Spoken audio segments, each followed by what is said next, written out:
All right, you're asking for it, so here it is. Epicast. Listen to this.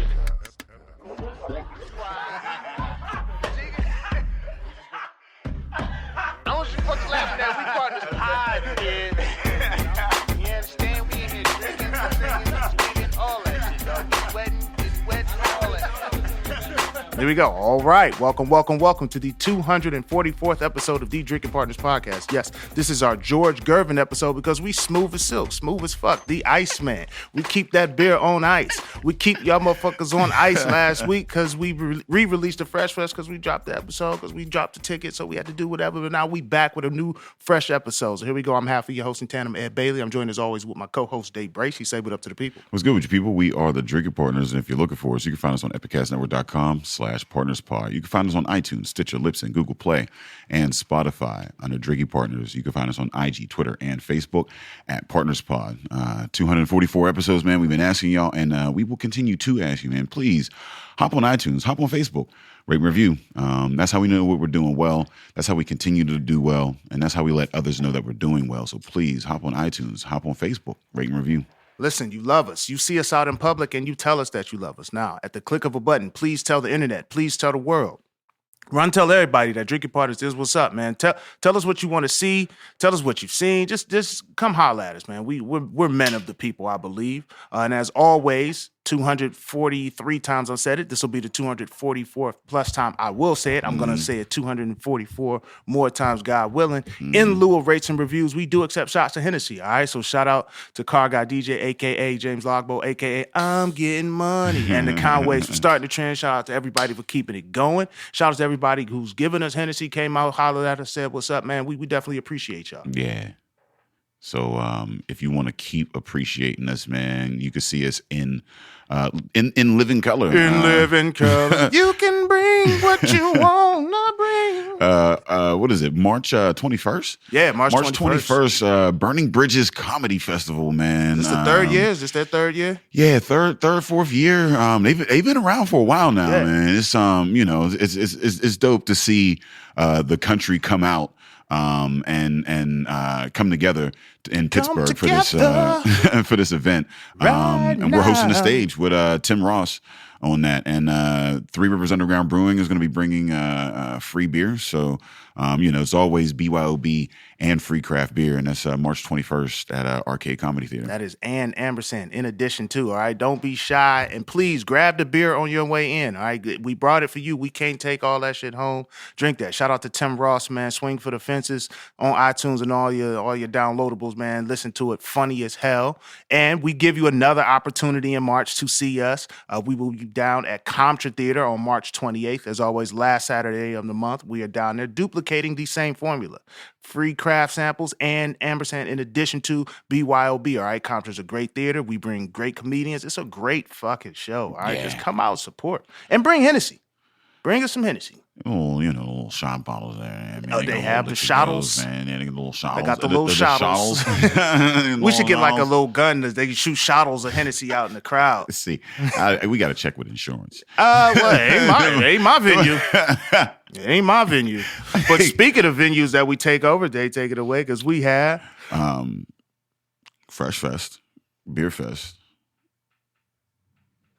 Oh, you waiting for my call? I thought you were going to say the date. I thought you were going to say the date, and I was going to Fresh. We got Fresh Fest, Beer Fest, August 8th. FreshFestBeerFest.com. It's Allentown, man. 15210 here in Pittsburgh. We've been in this basement for like 5 years Taking now. Over man. a fucking zip code. now we doing a block party. It's the freshest block party in America. 150 vendors, 9 stages, dozens of artists, dozens of musicians, and 5,000 people. Man, we've got a combination free event plus the paid access. We're bringing it to the community and looking for ways to be inclusive while also putting some action into it. You know what I mean? With purpose and meaning. So come through and support. Bring your ass out. Have a good time, man. You support for a good cause. it's almost mandatory at this point to be at Fresh Fest. Like, you don't want to be left out. You don't want to have people walking around telling the stories about the great time they've had. We're taking it to the streets, and we mean that for real. Like, we've been up here, we've supported, 15210, they've supported us. We love, you know what I'm saying, Allentown. So it's great to bring that back home. Early bird tickets are out, so jump in, get your shit. Get your shit, all right? Yeah, no, man. There's only 200 VIP tickets. Well, considerably less now, but only 200 VIP tickets out of the 5,000 is going to be absolutely insane. As of recording. I have to say as of recording because this shit ain't coming out. As of recording, they are still available. I don't know. That's I was having a conversation with a brother last night down at Spirit. There was an event, brewing event. And he was like, oh, he didn't know that the 150 covered 3 days. Yeah, I mean, he was like, oh, I thought it was just a 12 to 9. I'm like, nah, man. I mean, you get the symposiums, you get the bottle share, and you get the brunch. So that's the best ticket going in America, I believe. When we say VIP, it is VIP. Yeah, it's like 200, like of the 5,000. So I don't know. I don't know what the percentage is on that. I'm a little tipsy here at the studio. We are the drinking partners, but they won't be there for too long, and it is a comfy event. What else we got going on? Oh shit, we got a lot going on. I mean, between then and Fresh Fest, we're gonna be there at Arcade every third Saturday, every final Saturday we at Comtra. I'm trying to think as of recording, can't think of nothing but this next episode. So that'll let us hop into our guest. Because he's a VIP. I would consider VIP because, chicken and waffles is like my favorite fucking dish, and there was definitely not enough of it in the city for a while. Like, it's not enough. But we have in the building Justin Fitzgerald, co-owner of Coop Chicken and Waffles in the building. Say what up to the people. What's up? Justin Fitzgerald, co-owner, Coop Chicken and Waffles, kicking it with the Drinking Partners podcast. It's absolutely amazing to hear. You guys got a nice flow going. I absolutely enjoy it. Lots of beer flowing, and thanks for having me out. All right, you work the radio. You know what? Don't just drop that on. It's like he came in with a drop. Yeah. He got dropped and then redropped. I was waiting for him to start asking us questions. I was like, are we on his show? I was waiting for Brucey B to blaze hip hop R&B. One of the funny things I used to be into like the music, the arts, and everything. My brother's actually a rapper. I used to be in like the music, the arts, the whole nine. And I just started, when the truck opened, I just didn't want to be in the spotlight anymore. I wasn't supposed to be here. Nikki was supposed to be here, the actual co-owner, because I didn't want to be in the spotlight. I didn't want to do interviews. Like y'all are really cool. Yeah, you know what I mean. You just want to you just want to create. Yeah, just create in the background. It is something to sitting in the cut and watching people enjoy and feeling like you've affected that. I do like that a little more than just being out in front and having to shake hands and all that. Yeah. Like, I just kind of came here to chill. Yeah, I used to love that stuff. And as I got older and had a son, I'm just like, let's just go back in the background. People started getting messy, and I can't work the truck anymore because I would give away everything. Yeah. If you look like I knew you, you had free food. And so she kicked me off the truck. It was like, I had to stop doing interviews. Just kept me in the background. I was like, okay, that's fine. I'll stay in the background. But this is very nice. I'm proud of y'all. Y'all are amazing. This is amazing. It's probably the best podcast. We didn't build any of this shit. Not at all. Like we just Buzzy, showed up that compliment, we will redirect that compliment to Buzzy, who should have a microphone and be on this podcast. Episode 250. Oh, the mic. Nice. So so tell us your background, because I mean you're from Texas, yeah? Yeah, so I'm from Houston, Texas originally. I mean in the dream, but go ahead. I moved here 7 years ago. It's a long time ago. And started work. I was working down at UPMC initially, and then met Nikki, and we were supposed to open an ice cream shop in the north side, actually, out off of Western Avenue. So we were in the process of opening an ice cream shop. Something didn't go right. We couldn't get a contract going, so we stopped that. And then I said, hey, let's go ahead and, you're good at this cooking thing. Let's go ahead and see if we can throw some money into it and see what happens. And so all of a sudden we were picking up a food truck or picking up a school bus in Philadelphia, driving it back, working on it on weekends, and first event we go out, we break everything in the truck because we built the truck from scratch. We broke everything last minute. We had another event. We booked the double the first day we went out. In between the first double going to the second event, we broke everything in the truck. I'm at Target trying to buy waffle makers, which, they're not really commercial. No. So, and we didn't know how people would react to us. And we go to the first event, the line's out the door. And I'm just like, oh, wow, we got to do something about this. Chicken and waffles are very underrepresented. Yeah. Like, just you're read there, the name. I'm there too. Like, I mean, we got to do something about this. So we eventually were blessed enough to continue to upgrade as we went along and just kept going with the food and try not to invent too many things. Fried chicken is what it is.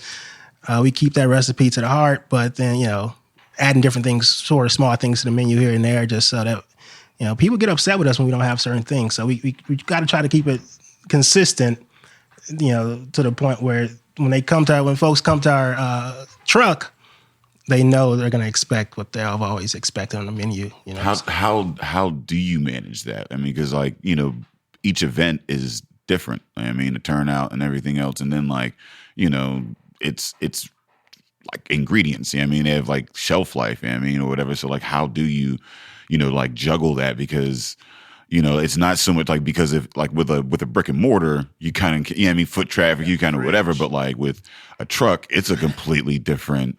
Like you got to try to adapt to, and it's never really guaranteed, right? Like the turnout or whatever. Like if it rains at an event, then it's a completely different, Yeah, so initially when we first started, we would sell out a lot.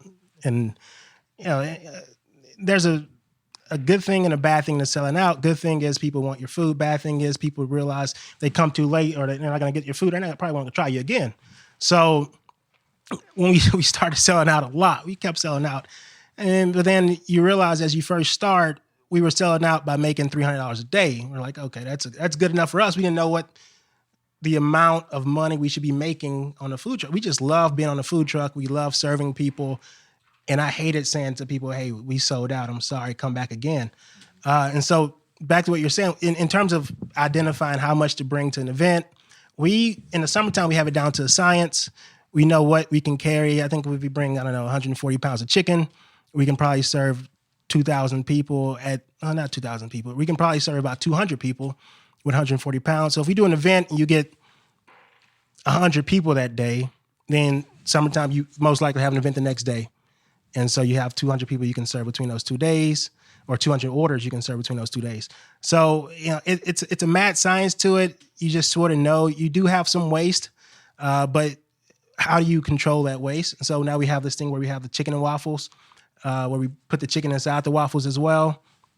And so that helps keep up with, maintaining the flow of chicken. So if we're low on waffles, we're low on our waffle mix as an event is going on, and somehow, some way, we always get a lot of chicken waffles. So we cut down on how many waffles we need to make because the chicken's taking up half of the waffle, so it's split down the middle. So was that born out of necessity, or is that something that because I had never had a chicken in a waffle.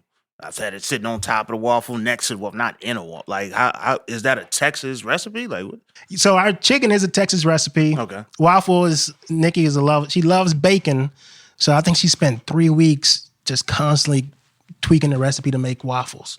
And it was amazing, like how much vanilla to use, how much baking soda. Gotta have the vanilla. Yeah, You're not using vanilla in your waffles. And it was just how much butter to add and stuff. I was like, oh, this is amazing. But then the chicken waffle was just kind of born out of, hey, we have waffle mix. Let's just see what happens when we put fried chicken crumbled up into a waffle maker and bake it around and see what comes of it. And it's one of our best sellers. So, we like that.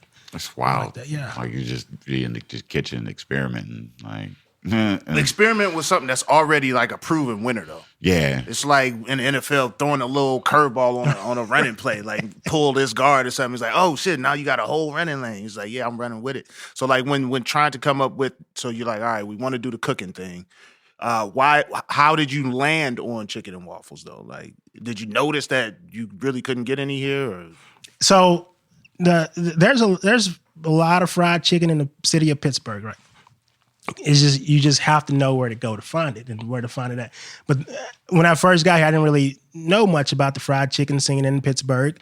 And you had KFC, you had Popeyes. That doesn't count. No. Nah.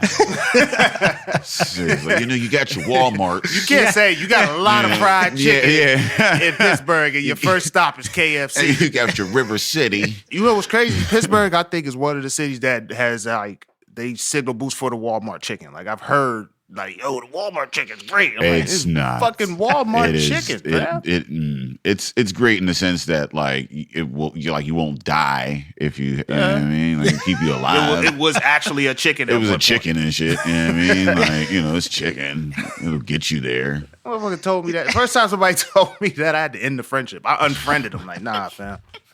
You can't be trusted. You cannot recommend that I go to Walmart to the prepared food sec. Get the fuck out of here. So that's one of the voids. Which I'm not the chicken that I just try to fry it and sell it. Now I know it tastes good, but coming from Houston, I'll tell you this: coming from Houston, we have some really good fried chicken in Houston. You know what I'm saying? So there's everyone that knows you have to go to Frenchie's when you go to Houston. That's the best, probably some of the best fried chicken you ever have. So we've tried to recreate, not that recipe, but we tried to recreate what they offer in terms of our new brick and mortar, in terms of how, it's very low cost, but you get a lot of food. Our portions are generous when we have our food. And I'll tell you the story. When we first got into business, we didn't really want to make money. It sounds weird. We didn't really want to make money. We just, I didn't get into it to become rich. I told Nikki, I'm not going to make money selling giving out or selling waters or drinks to folks. I'm not gonna be rich selling dollar waters. I'm not gonna be rich probably selling food in this food truck. And so we're just like, let's not go in trying to make money. We didn't go in trying to make money. That's why I was giving away food a lot, right? Because I was like, I love just cooking. I love the process. I love waking up. You in the office. Yeah. Start hitting you with the margins. Yeah, right. I started going through the process of just filling up the truck, turning on the waffle makers, turning on the fryers, hanging out with other food truck owners. That was fun to me. I was at festivals all the time just talking to food truck owners. That was fun. Then eventually, people started saying, hey, you should bottle up your sauces. Hey, you should sell shirts. Or, hey, you should do this. You should do that. And I just was like, I kind of want to be lazy. I don't want to do everything in terms of this. So I'll just continue to sell the chicken. But eventually, we've become blessed enough to have a brick and mortar that's opening soon. That should be open. It's a process. I don't even know when, but it should be open soon. Yeah, so I mean, like, what drew you to Pittsburgh? Because I'm always interested in what makes Black people like migrate here. Because it's not friendly, especially from Houston. Man, the weather must have been nice as shit. He was like, let me go to where my face hurts. So my son was born in Pittsburgh. At that time, so that's why I moved there. I would say the Steelers, but no. Y'all got the Texans, man. Y'all got Deshaun Watson. I'm a Steeler. I had to move to Pittsburgh. I'm a Steelers fan, so I had to move here to be watch Steelers on TV every Sunday. So what are some of the pros and cons that you've noticed in your transition over the years? In Pittsburgh, pros and cons. Yeah. So pros and cons from the business standpoint, or in general? Your whole transition. I mean, your life in general, like from Houston to Pittsburgh. So I'll say this: a pro about Pittsburgh is that the folks of Pittsburgh absolutely love small businesses. And they love to support small businesses. They love to support anything that happens in the community. They love to support it. And I absolutely fell in love with this city when I saw that. And now some of the cons of the city, I would say some of the cons, there's a lot of red tape in terms of getting things done as a small business owner that I particularly don't really care for, but a lot of mentors we have, a lot of folks who we have and who have helped us with this business have made it a lot easier for us to be successful, So I really don't want to deal with opening another restaurant in the city of Pittsburgh going forward, just because the process we've had to go through. Yeah, we've been through a lot over the last, it's going to be 8 months, last 8 months, trying to get the restaurant open. So that's one thing that I hope we can improve, is just getting things done that can help small businesses. So I like to see that happen. So that was nice. That was nice to say. So now, I'm interested in what as far as the transition. Like, you're coming from a cultural hub in Houston. They have a known culture to the masses. Like, we look at Houston, we think of certain things and whatnot. And you come to Pittsburgh, and as far as the urban or the black culture, it's. I don't know how it looks outside of Pittsburgh. Like, I moved here when I became an adult. I moved here straight out of college. I'm coming from Cleveland and Pittsburgh, very similar in how they move. Now, coming from Houston and moving here, what type of culture shock did you experience, and how did you overcome that? I know you mentioned you would go to festivals and talk to food truck owners, but what else would you be doing to find some entertainment? So it's very interesting you mentioned that, and I always tell my buddies this. I have a best friend that lives in D.C. and he used to live in Pittsburgh, actually. I would go down to D.C. quite often, and when I'm in D.C., I'm like, hey, I see a lot of diversity. They call it like Chocolate City. Mm-hmm. And you see so much diversity all throughout D.C. But then living in Pittsburgh, I'm like, there's diversity, but what's your definition of diversity? Right? That's the most political correct answer. We got one. Once you got one, you're like, we're diverse. We got one. You have to take it in strides. I don't. It's tough. And I read these reports. I read these articles a lot, and recently there are articles about Pittsburgh is like one of the worst cities for black Americans, black women in general, right? And I'm just like, where does that, where is the layer to where you can? It's tough to even expound on it, because there's a lot of support, I think, for folks in the city, but are we getting no support? Are we getting that support?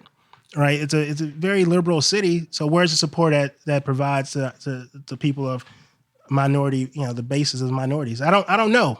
I don't know the answer, but Well, I think that's kind of what Fresh Fest is aimed at. So I was hoping your response would be, I go to Fresh Fest to find You were here a little longer than we've been doing it. But I know, like, what I've seen more recently, I would say younger African Americans are kind of just taking that into their own hands, creating their own events, creating their own shit and being like, well, this is what we want to see. And you could even say, like, looking at your business with Chicken and Waffles, I'm sure you're frequented by a lot of white patrons. We have, like, this shit that we have that we all like. And it's like chicken is something everybody eats fucking chicken. You know what I mean? So you'll get support. You just got to break through that barrier of, like, standoffishness about it, because then you come to find, like, yo, we all into the same shit. Like, our podcast is indicative of that. Like, we have a bunch of guests that, in my life before the podcast, I probably would have never come across them, never really interacted with them. And we sit down, we talk for an hour, and it's like, yo, this motherfucker cool. I like what he or she does. Shit is dope. And then you come to that common ground, and all of a sudden you're supporting each other. You're just building that support, just, from the foundation, you building it yourself. And that's I think that's where we are in the city now. Like, we have to do that, because build people's. Yeah, I mean, it's ground level. You know what I mean? Yeah. That's what I love about this city, is the ability, like you said, is that support for local businesses. You can do something. You know what I mean? Like, where it's much harder in a larger, you know what I mean, like, market or whatever. So I mean, speaking of off the ground and various endeavors, I've been drinking this ACB collab that you got going on here, and it is phenomenal. How did this come about? Yeah, that's all Nikki. I've been in the background, but they reached out to us, and they actually have. We used to use Paul Family Farms maple syrup, which is really good maple syrup. But eventually, we started in a different direction. But they mixed in or they brewed Paul's Family Farm maple syrup and about 200 of our waffles into the beer, and as a token of appreciation for us opening in the North Side. And we are grateful for that. I think they're actually having to do another run of this, just so it flew off the shelf, But it was one of those things where we, they're welcoming us to the North Side, and we love it. Flew to Coop. Flew to Coop. Flew to Coop. Flew to Coop. Stout 6.5. But see, this is just like what Day is saying. Like you come in, you build some shit, and and it goes back to what you said, support small business. Like where else is you? They like, yo, we fucks with you so heavy, we're gonna make you a beer. It's gonna make you a dope ass beer, and it's gonna fly off the shelf, and we're gonna make it again.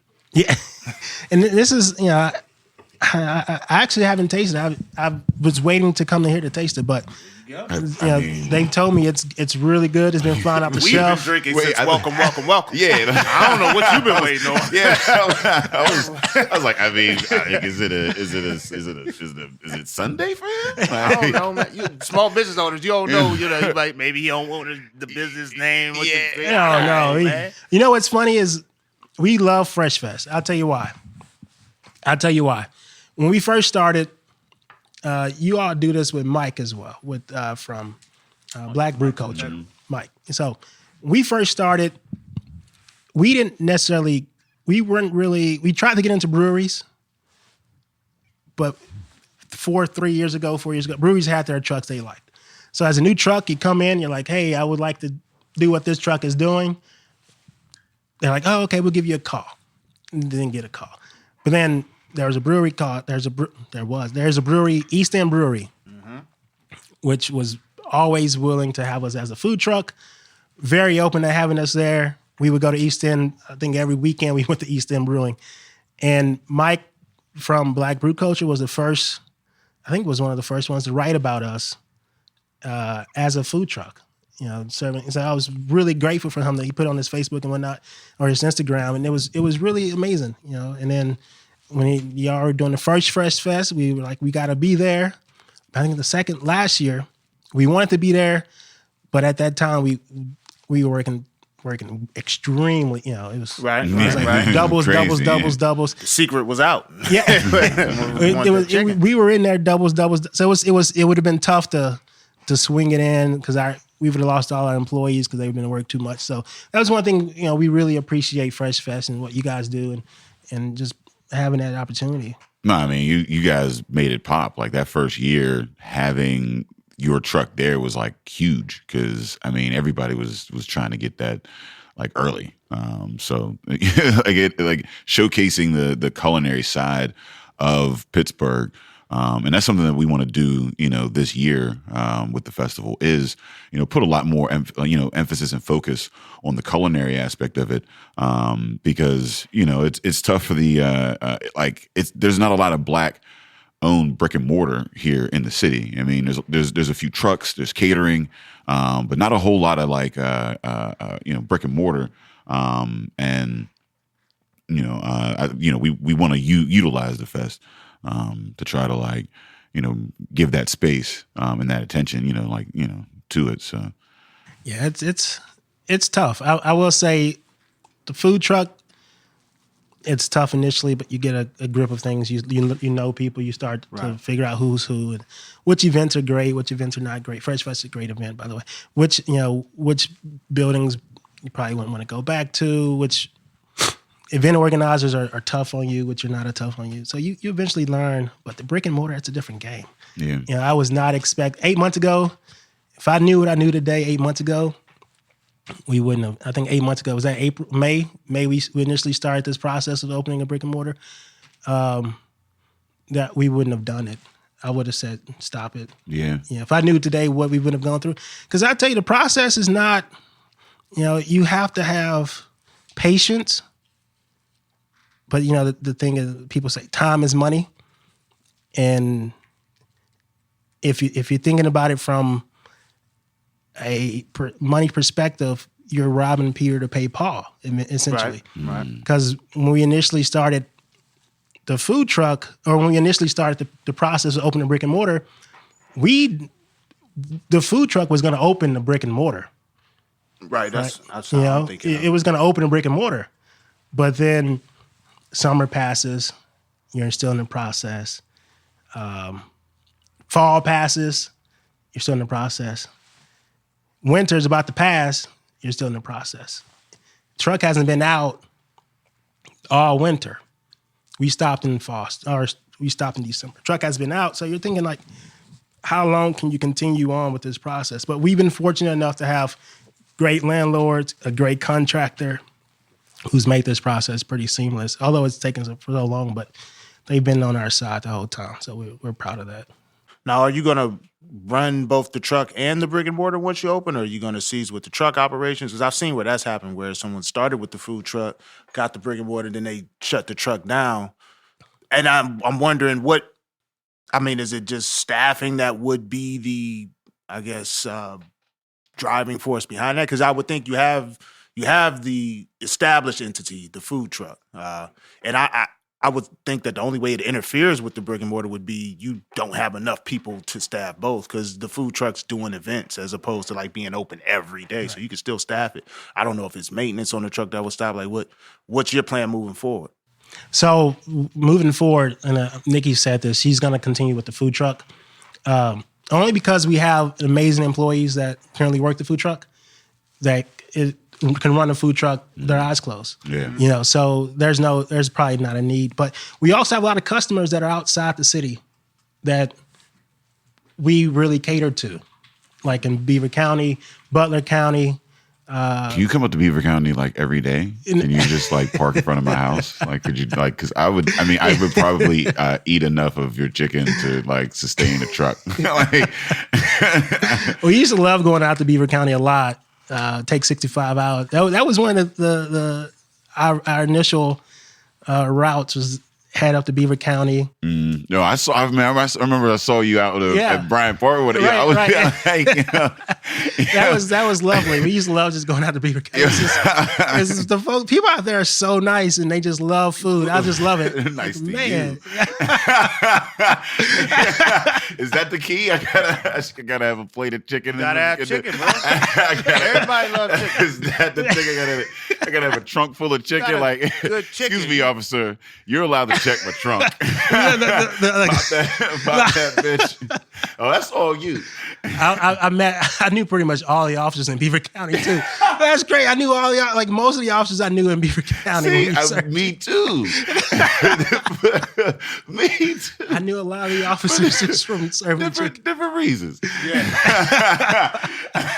different chicken. That's what it was. Different chicken. Yeah, I love Beaver County. There are some good folks there. I think when we did the fest at the park, the first year was bananas.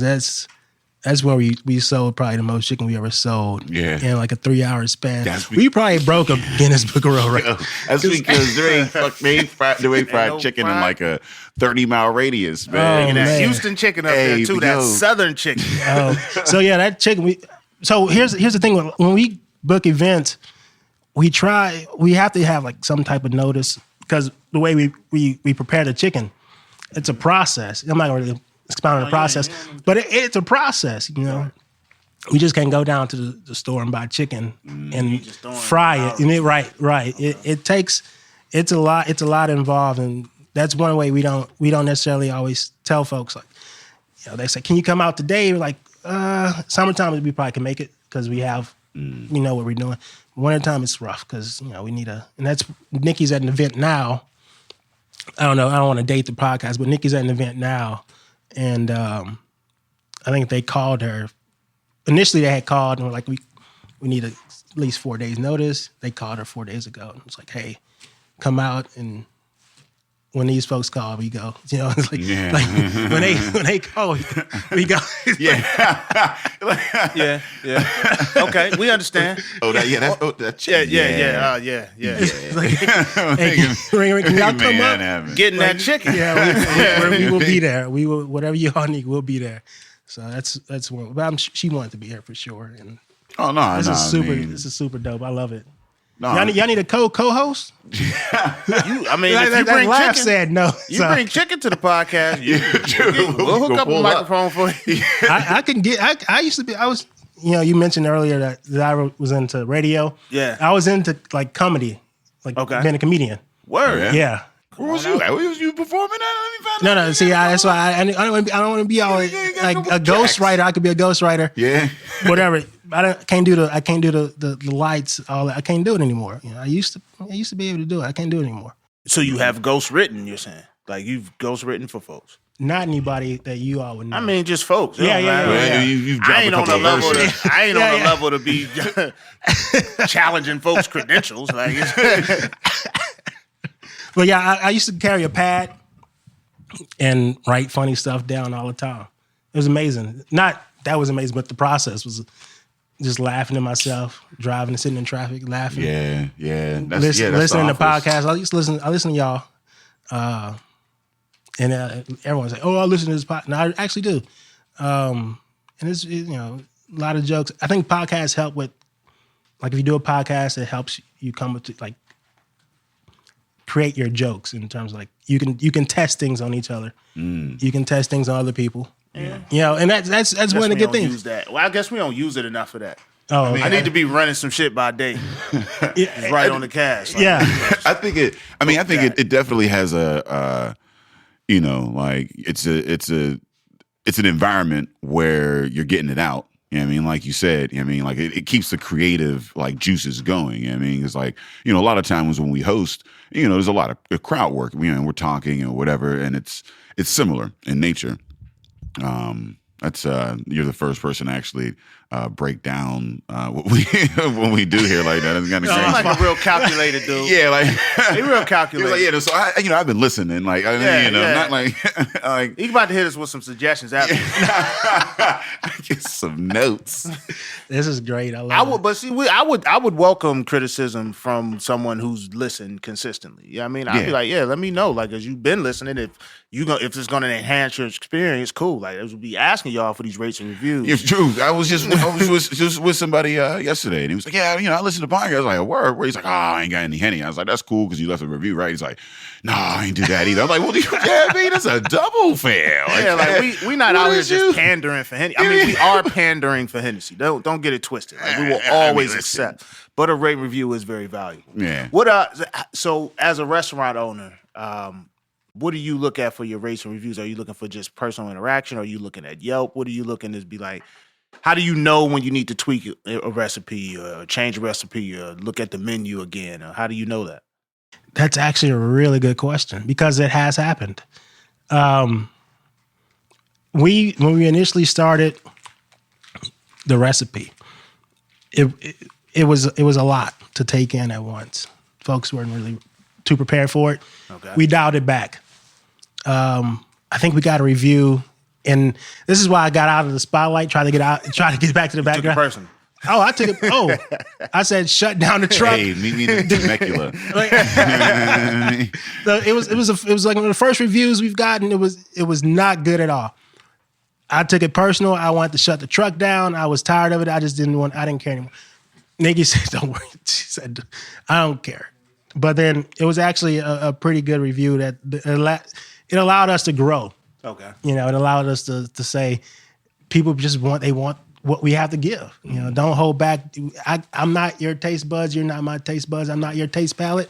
You're not my taste palette. So if you like it, you like it. You don't, you don't. But there was a time where I could name from face, I could name our top 100 customers.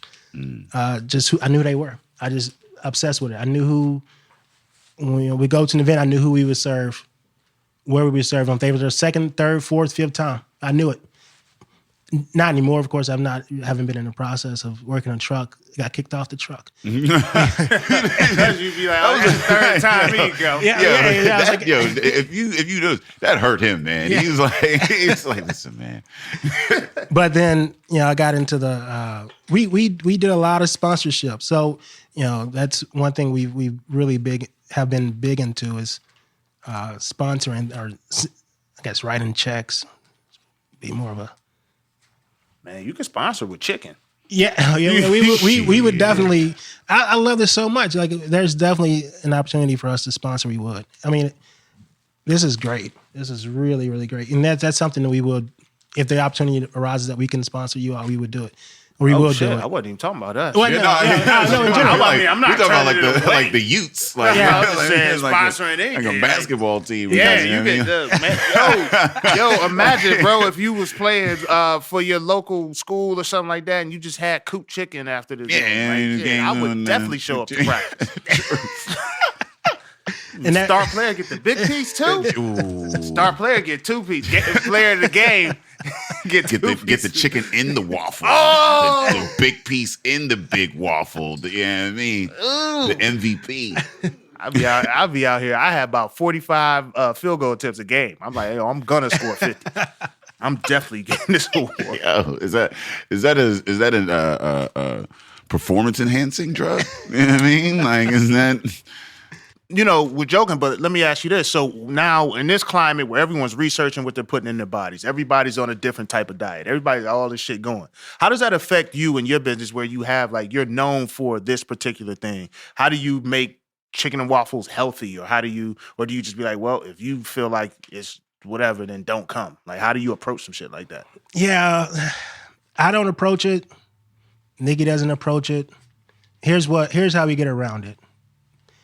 If, you know, we don't necessarily say our food is unhealthy. I think it's absolutely healthy. Folks who might have it, you know, someone else might say it's not healthy. Then I'll say, okay, what are you eating? And they say, I'm eating broccoli every day. Well, I'll say broccoli's not healthy. You know, so I'm not the one to say something is unhealthy or is healthy. They might be the person to say something is unhealthy, or we all have different opinions. So we don't approach it. But we use fresh ingredients. Nothing's frozen. Nothing's ever frozen. And that's one of the things that when we started the business, I said we don't need a freezer for anything. No freezers. Huge. Nothing that can go bad in terms of preservatives. You know, Huge. I want our chicken. Like If we put our chicken on the counter, I want it to go bad. I don't want it to sit there for 3 days and be okay to eat. If it's freezer burned, it's gone bad. Right, exactly. So there's nothing that we serve that isn't literally homemade, or we can't make it from ingredients ourselves. You know, like our chicken, I can go down to the store, I can get the 14 or so ingredients we need, seasonings we need. I can make it for you tonight. I can make it for you tomorrow. I don't need to order something special, no chemicals that I cannot pronounce. You know, so sure, fried chicken, if you've done things to it that you shouldn't do to food, then it might be unhealthy. But the way we prepare our food, I would say it's extremely healthy. The way we prepare our waffles, I would say, you know, it's what you have in your counter, your cupboards at home. You know, so it's not as if we're going and getting special ingredients shipped to us from Arkansas or from you know, it's things you can. It just took a lot of hours to figure it out. Sure, it took days, months, weeks to figure it out, but from our research, we can serve it to you and make you a happy customer. I mean, like, listen, man, it's fried chicken and waffles, man. Like, I mean, listen, I'm gonna eat it. What's health? Health to me is happiness. You see what I'm saying? Like, I need that to kind of like get by, because like if not, then, you know what I mean? Michael Douglas out this motherfucking, like, you know what I mean? Just, you know, I just be in traffic and just be like, motherfucker, I'm done with all of this, and you know what I mean? Like, you keep me away from a Michael Douglas moment, man. You know what I mean? So, you know, you want to talk about health? Let's talk about mental health as well. You know what I mean? And like, you know, fresh ingredients, that's huge. Most of the places that I eat from don't have fresh ingredients. They don't not use freezers. Yeah. Oh, there's a lot of freezers back there. Yeah. A lot of freezer, a lot of chemicals. So are you? Did I sell you on just setting up shop outside of my crib? Just I'm like, I could probably get a couple other folks. We'll be back in Beaver County Bring this a slew year. of individuals. Yeah. What do you think of the beer now that you've had it? I mean, like, This is great. Yeah. This is great. Allegheny City Brewing has been amazing in welcoming us to the North Side. A lot of businesses in the North Side have been amazing in opening up to us and allowing us to come down and I think it's Deutschtown is the name, and it's just been extremely welcoming, and I don't want to let them down. You know, that's the hard part is everyone's so welcoming. Don't let them down because they've extended the red carpet. The Priory, the hotel has extended the red carpet, and you know we're hiring. One of the things that I absolutely love is that we're hiring folks from the North Side. Nice. You know, it absolutely. We've gotten resumes. You know, we posted a sign on the door, 2 signs. Now hiring, people have been calling, they've been emailing. We've got interviews scheduled. I mean, we're not paying like minimum wage either. You know, like when I constantly have to say this. I didn't come in here to make money. I came in here to provide opportunity for folks. And so where we're starting to pay at is well above the national average. And so some of our employees have been able to buy houses. They've been able to start their families. And that's one of the things that makes me happy is just saying that we can provide that. Now, there has to be some research or statistics to support that type of hiring model. Like, I feel like if I'm paying minimum wage, then I'm going to get minimum wage problems, i.e. my employees are going to call off. My employees aren't going to be able to make it to work. Like, hell, like being in management, you know, I've had motherfuckers call off for ridiculous. I had a motherfucker call off just because they didn't feel like shoveling their car out. And it's just like, you're not paying me enough to want to do this. Right. Like this little wage that I'm gonna sacrifice this day, I'm gonna get that back somehow. You know what I'm saying? Like you're gonna deal with those type of issues. Like if you empower and like I love, you know, you're hiring folks from the North Side because I feel like why don't more people do that? Like they're gonna be excited about the business coming to the community, talk about folks in the community. You're gonna have a home base right there. You know, you're gonna spread and get people out. But like when you have the home base handle and then you're empowering the community, you're cycling that dollar. I mean, you say you like I know it feels great for your employee to buy a house and you're like, yeah, you know, I kind of bought that for you. I bought a house. You don't feel like that? You'll kind of feel a little bit like if you need somewhere to stay. Let's say you had a little too much, you know what I'm saying, the stout, you like, yo, let me come with my key. Yeah, it's one of the things that we initially started. We you know, and this is no secret. You know, we initially started the food truck. We didn't know anything about labor laws. We didn't know anything about being in terms of labor. But then eventually we became legit. When you become legit, the tax man starts knocking. Yep.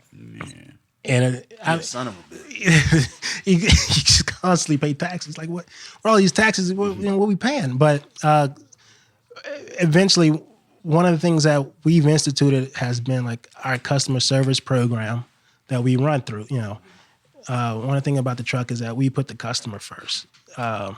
We've not had a bad complaint at all at our truck because of how we treat our customers and what we do to allow our customers to, you know, feel like as if they own a truck.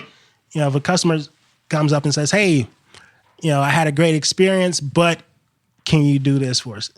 I'm stopping everything to hear what this customer has to say. You know, and Nikki's going to stop everything to hear what this customer has to say. The employee's going to stop everything to hear what this customer has to say.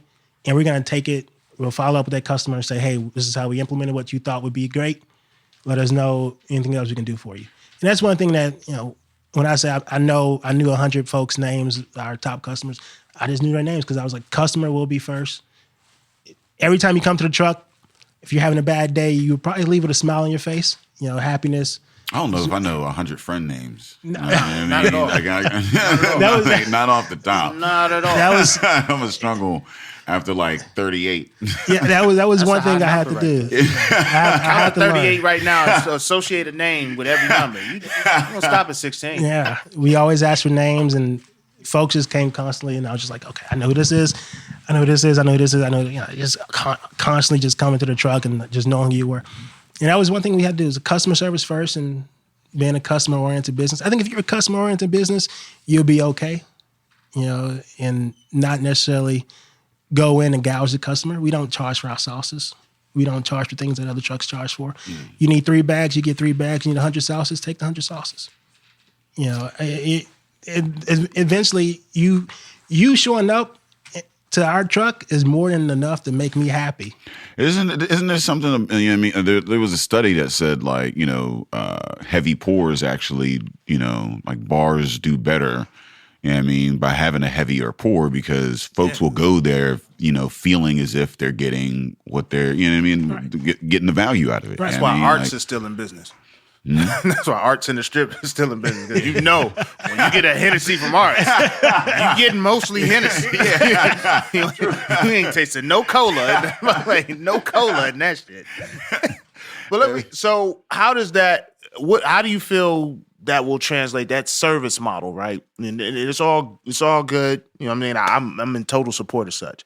But I think what happens a lot of times when people look at expansion, they feel as if they need to sacrifice a little bit of what their foundation was to make it work numerically, right? Because on the food truck, I might have the opportunity to stand to the side with this customer and talk this out or whatever, because everyone's getting their food and leaving. But now I got the brick and mortar, and now service takes on a whole different spectrum because now I need to know how often I got to come back and offer you water or some shit like that. Like how do you think that translates in?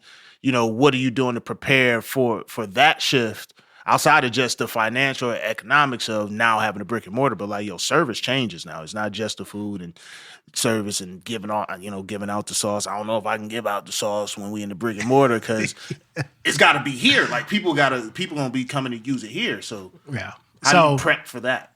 So one way we're sort of circumventing the new service is.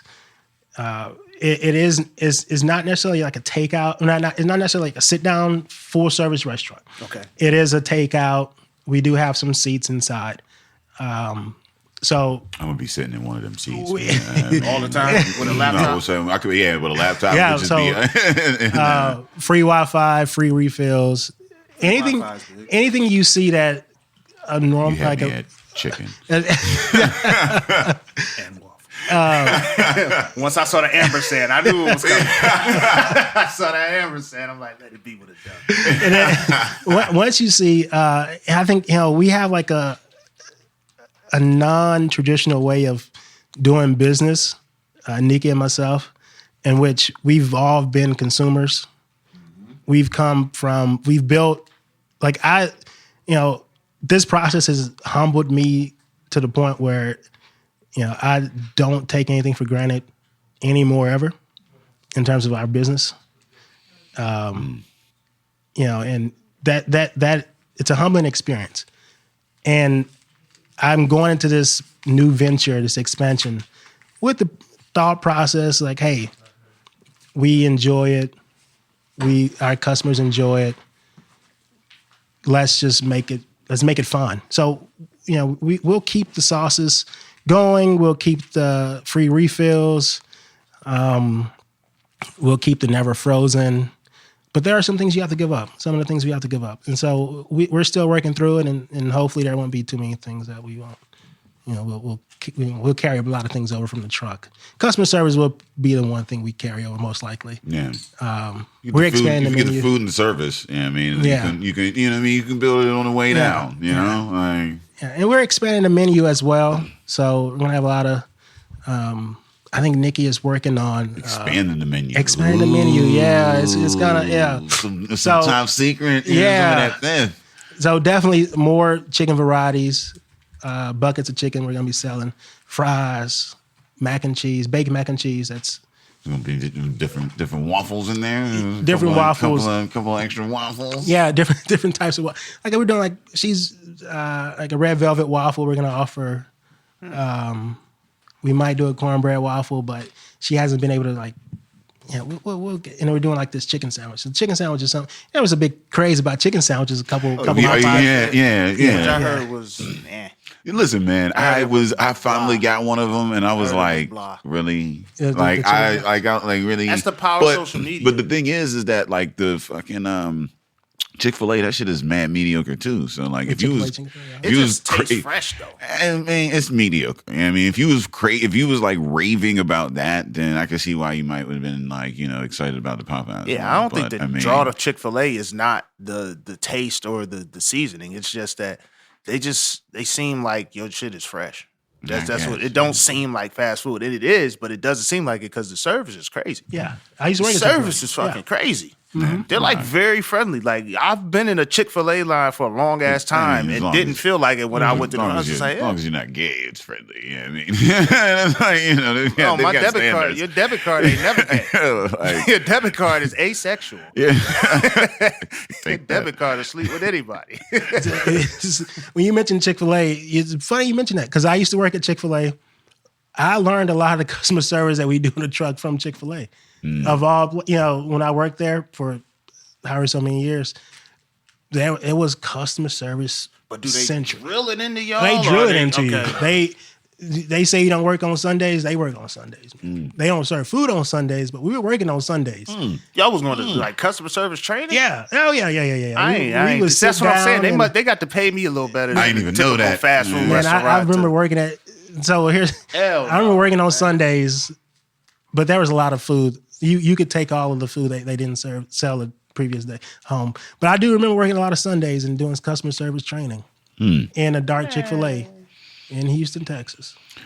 Yeah, no, I mean, customer service is a skill that can be utilized like across, I feel like, any industry. You know what I mean? Like, and I think a lot of people, like you said, forget that in businesses in general. Like they're too busy trying to like focusing on just the product or just the name or branding or whatever, and they forget how to treat the motherfucker. And like, I'll come into your spot and like, I mean, if your food is good, like, I mean, cool. But like, if I don't feel welcomed in some way or whatever, if I feel like man, fuck you. It's just networking transaction to transaction. That's all it is. It's basically building a rapport.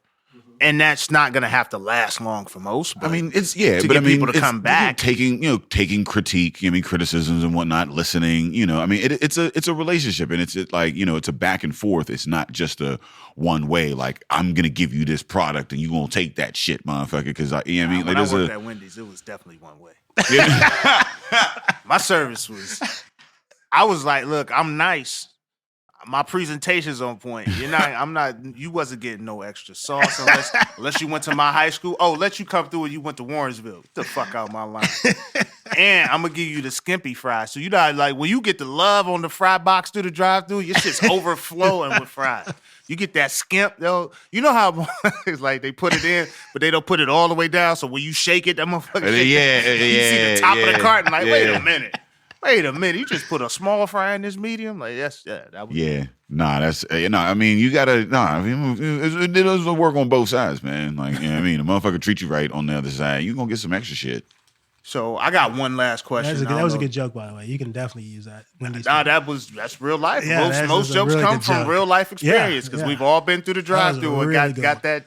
And you know what happens sometimes? They don't want to make that extra batch of fries, or they don't want you to have to tell you got to pull up.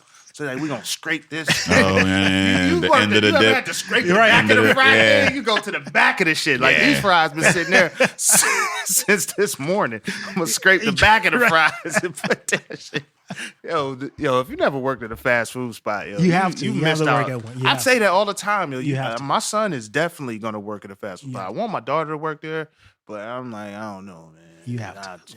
But all right, so I got one last question. I know Day has another question. I prepped myself mentally for it. But what do you think is most important in the chicken and waffle combination? The chicken or the waffle?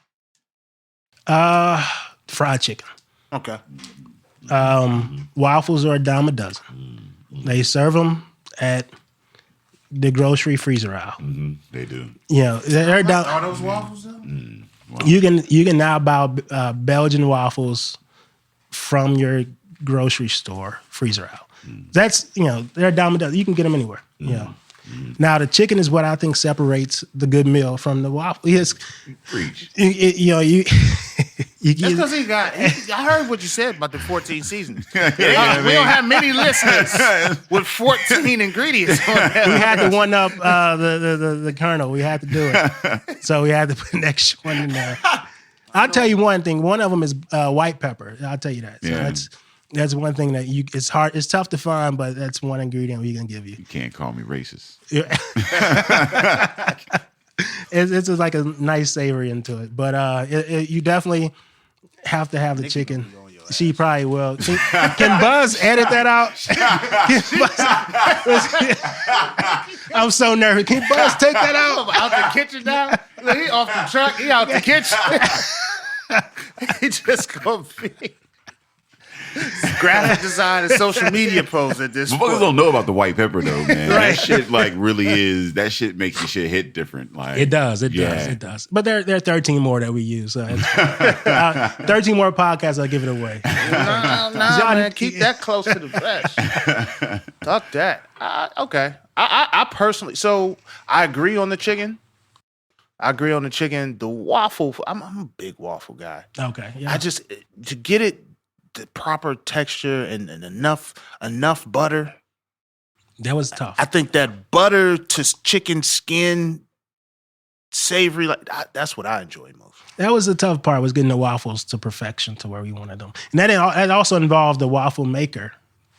Yeah. We went through about 6 different waffle maker companies to find the ones that that's crazy. work with our recipe. Yeah. It's amazing how that works out. You don't think about when you're just eating the shit. Yeah. You don't think about it. Which one performs better to our recipe. We went through 6 different ones, and we finally figured out one that we knew every time we would pour the waffle mix and close it, we knew we would get the exact same texture every single time. Consistency. Yeah, it was amazing. It's amazing. So, what's your favorite form of potato? I was mental. Of a potato? I like the red potatoes. A potato. What form? Like, I mean, how's you mean eating it? How prepared?